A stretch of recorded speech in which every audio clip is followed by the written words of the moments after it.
নমস্কার, আমি সুস্মিতা। আবারও একটা পিকনিক ব্লগ নিয়ে এলাম।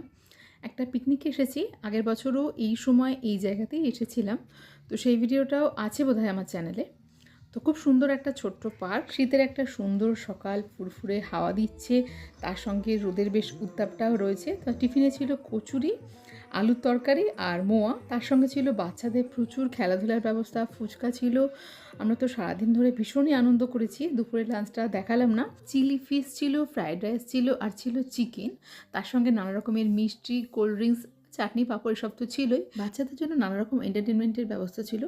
একজন ট্যাটু আর্টিস্ট এসেছিলেন, যিনি অ্যাক্রিলিক কালার দিয়ে নানা রকম ডিজাইন এঁকে দিয়েছিলেন বাচ্চাদের হাতে। একজন নীল পেন্ট করে দিচ্ছিলেন। তাছাড়াও ছিল নানা রকম প্রতিযোগিতা।